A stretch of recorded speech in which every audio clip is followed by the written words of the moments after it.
Welcome back to the dark side of true crime, where impossible crimes meet even more impossible truths.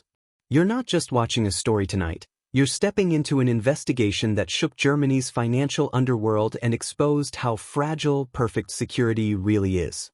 Subscribe, like, and comment if you're brave enough to follow the truth into the shadows, because once the story starts, there's no turning back.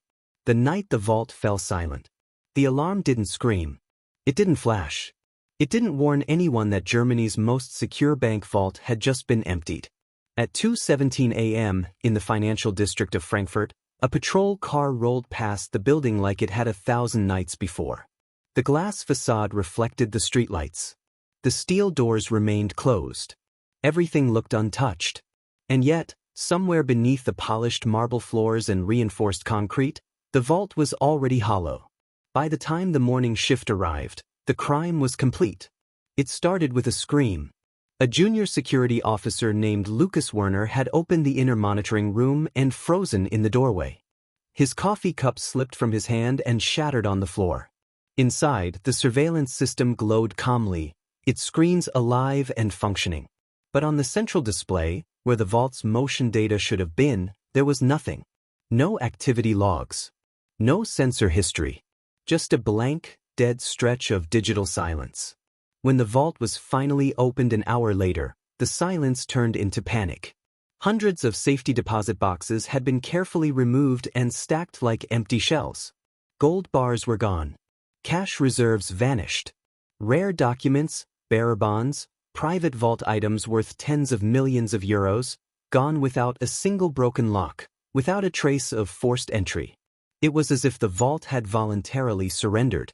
Inspector Lena Voigt arrived first. She was known for two things: her patience and her refusal to believe in coincidence. She stood in the doorway of the vault for a long time, not speaking, absorbing the geometry of the crime. The walls were intact. The hinges were perfect. The biometric panel was clean. No scratches, no residue, no evidence of drilling or cutting. This wasn't a robbery, she said quietly. This was a performance. Her partner, Detective Marcus Hahn, stepped beside her. Then whoever did this had a full dress rehearsal. The vault had been marketed as impossible to breach. Built with layered concrete infused with steel mesh. Motion sensors calibrated to detect vibrations smaller than a heartbeat.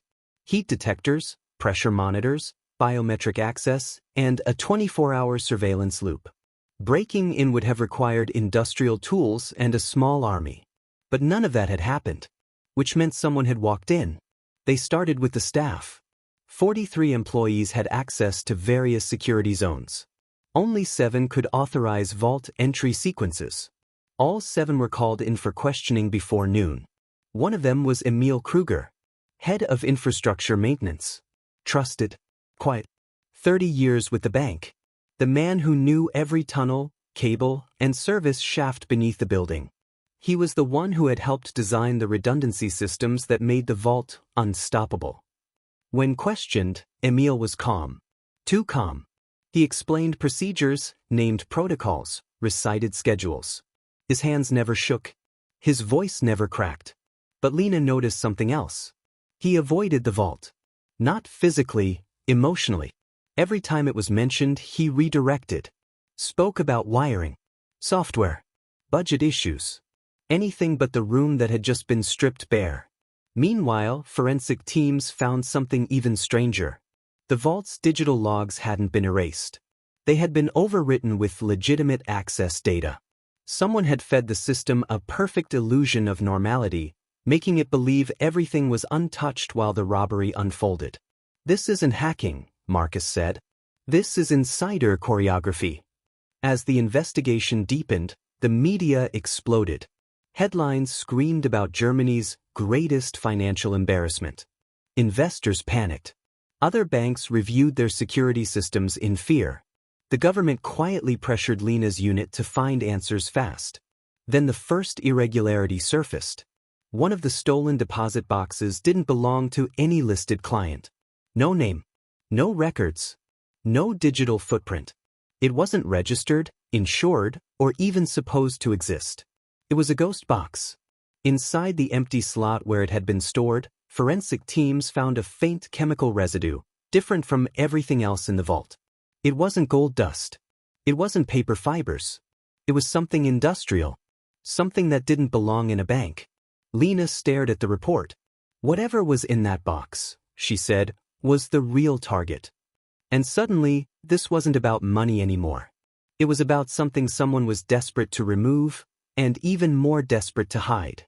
But when they traced the access logs connected to the ghost box, every digital trail pointed back to a single clearance badge.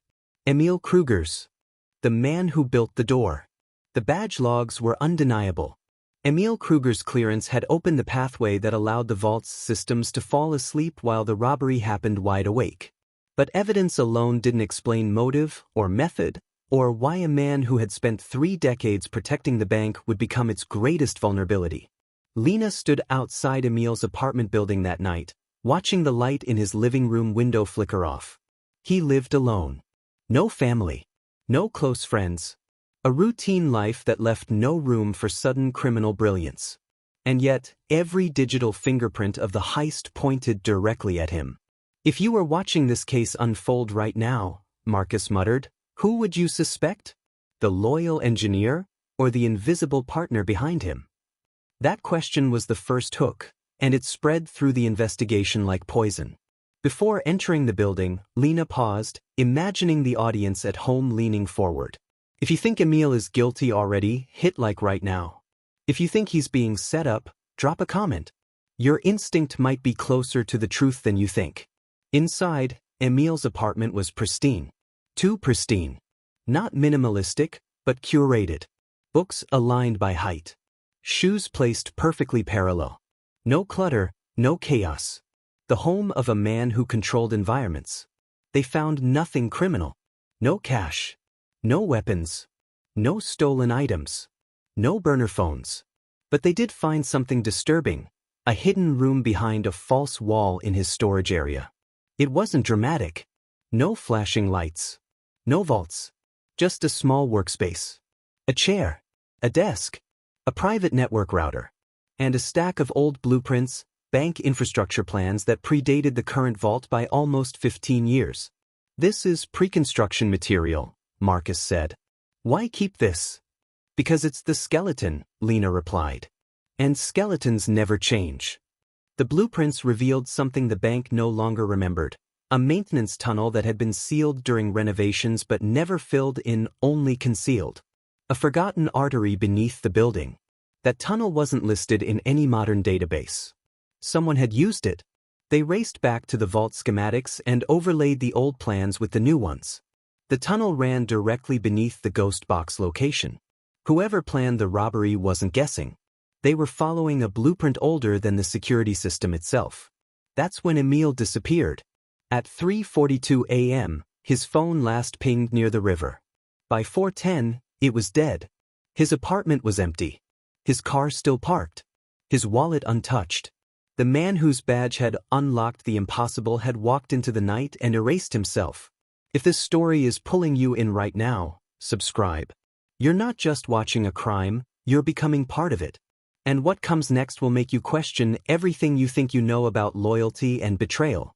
The police labeled Emil a fugitive. Media labeled him a mastermind. Lena wasn't convinced. He's not running, she said. He's hiding. There's a difference. They traced his financials. No unusual deposits. No sudden withdrawals. No offshore accounts. If Emil had stolen millions, he hadn't touched a cent. Which meant the robbery wasn't for wealth. It was for control. 2 days later, a maintenance worker found a sealed envelope tucked behind a fuse box in an abandoned industrial zone. It was addressed to no one. Inside was a memory drive and a single typed sentence. If you are reading this, then I am already dead or erased. The drive contained security footage from inside the vault. Footage that officially never existed. It showed Emil standing alone in the control room 3 weeks before the robbery, inputting commands into the system. His face was pale. His movements slow. He wasn't working. He was obeying. Then the camera angle shifted, and for half a second, another reflection appeared in the glass behind him. Someone else was there. Not visible directly. Only as a shadow in the reflection. Watching. Waiting. The room went silent. "Play it again," Lena whispered. They slowed it down frame by frame. The second figure never fully appeared. Just the outline of a shoulder. The edge of a coat. Enough to confirm Emil hadn't acted alone. And whoever that person was had wanted to remain invisible. This wasn't a crime of opportunity. It was a crime of coercion. If this twist shocked you, smash that like button. Because from here on, nothing in this story moves in straight lines. The memory drive contained more. Audio files. Distorted voices. Fragmented instructions. A countdown. A pressure tactic. One file stood out. "You designed the door. You know how to open it. If you fail, we open something else instead." Lena felt her stomach drop. They weren't threatening Emil's life. They were threatening someone else's. They searched his personal history. Old relationships. Former colleagues. Anyone who could be used as leverage. That's when they found her. Mara Feldman. Cyber architect. Former bank security consultant. Fired 8 years ago after objecting to shortcuts in the vault's redundancy design. She and Emil had worked closely. Too closely. Emails revealed they had once planned a system upgrade that was never approved. Mara had vanished 6 months earlier. No official missing person report. No financial activity. No border records. "She wasn't kidnapped during the robbery," Marcus said slowly. "She was taken before it." Suddenly, the ghost box made sense. It hadn't stored money. It had stored something far more dangerous. A physical data vault. Inside it, according to the drive logs, was a cold storage device containing raw architectural vulnerabilities of multiple European financial institutions. The kind of data that could collapse markets if leaked or sold. The thieves didn't steal gold. They stole leverage. And Emil had been forced to open the door to prevent that weapon from being used. If you're still watching at this point, subscribe. You're not here for simple crimes. You're here for stories that reveal how power really works in the shadows. They traced the industrial residue from the ghost box to a chemical used in military-grade data cooling containers. Rare. Expensive. Illegal to own without authorization. This was no gang. This was an operation. That night, Lena received an anonymous message. "You're following the wrong man. He built the door. We own the lock." Attached was a location pin. A warehouse on the outskirts of Frankfurt, scheduled for demolition in 48 hours. Inside, they found evidence of a temporary command center, signal boosters, encryption modules, portable servers. The robbery hadn't been a single event. It had been a test. And then they found something worse. A photo pinned to a corkboard. Mara Feldman. Alive. Recent. Terrified. Underneath it was another message. "Return the system to us, or she disappears." Emil hadn't betrayed the bank. He had been forced to betray himself. And now Lena understood the real danger. The vault heist wasn't the end of the crime. It was the beginning of something far larger. Something that could rewrite the balance of financial power across Europe. The lock was never meant to be closed. The warehouse wasn't empty. It was staged to look abandoned, but Lena could feel it the moment she stepped inside. The air carried warmth, the kind left behind by machines that had been running minutes ago. Whoever had sent the message wanted to be chased, but not caught. On the cracked concrete floor, tire marks led to a side exit. Fresh, heavy. A transport vehicle, not a car. Something designed to move equipment or people. "They're relocating," Marcus said. "And they're taking Mara with them." Lena closed her eyes for half a second. This was no longer an investigation. It was a countdown. If you were in this moment with us, what would you do first? Chase the criminals or protect the system they already stole? Comment your choice below, because both paths lead to danger, and only one leads to the truth. They split their resources. One team locked down the financial networks connected to the stolen data vault. The other followed the trail out of the city. The criminals had planned for chaos. Markets would open in a few hours. If that data was released, the panic would be irreversible. Meanwhile, Emil Kruger surfaced. Not by phone. Not by message. By walking directly into a police station on the edge of the city, exhausted, shaking, and carrying nothing but a small flash drive. "They have her," he said, "and they'll kill her if I don't finish what I started." The flash drive contained the final component, a remote key designed to activate the stolen data system. Emil hadn't handed the thieves the weapon. He had built a dead man's switch so it could never be used without him. Lena finally saw the truth. Emil wasn't the weakness in the vault. He was the last line of defense. If this revelation just changed how you see this story, hit that like button. And if you want more cases where the villain isn't who you think, subscribe now. You're witnessing how real crime twists morality into something unrecognizable. They moved fast. Too fast for paperwork. Too fast for politics. The criminals had one goal: force Emil to activate the system and disappear before anyone could stop them. The vehicle trail led to a shipping port. Not a dock. A private logistics terminal used for experimental freight. Inside a sealed container, they found power generators humming and cooling systems running at maximum capacity. The stolen data vault was there. Alive. Active. Waiting. And Mara was inside another container nearby. Barely conscious. Restrained. But alive. Emil collapsed when he saw her. 30 years of loyalty to systems, rules, and institutions had reduced him to a man begging silently for forgiveness from someone who had warned him long ago that security built on shortcuts always collapses. The criminals contacted them through a secure channel. "You built the door," the voice said. "Now open the future."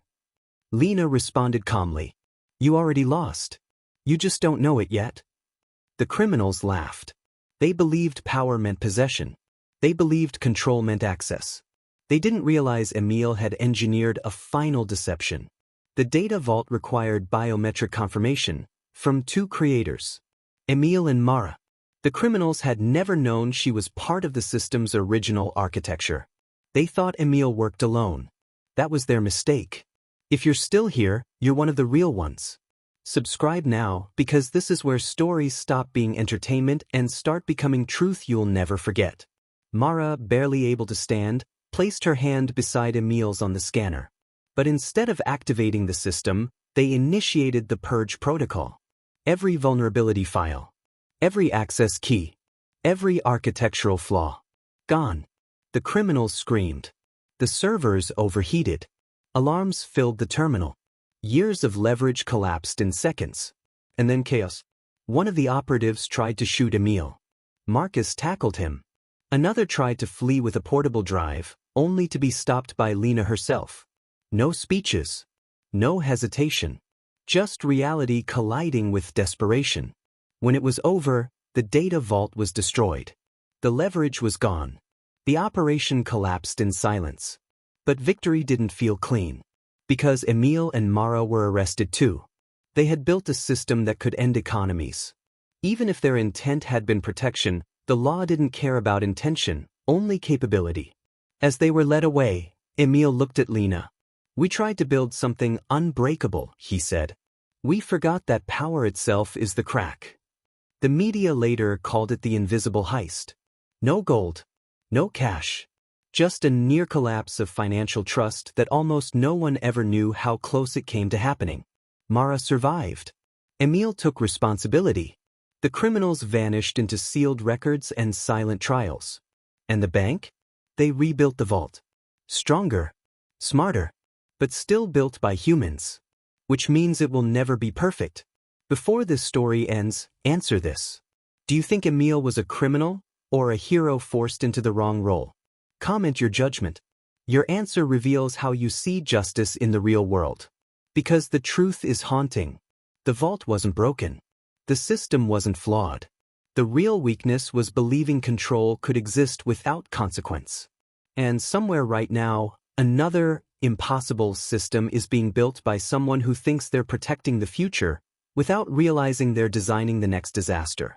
If this story stayed with you, subscribe, because the next one will go even deeper into the crimes nobody wants you to understand.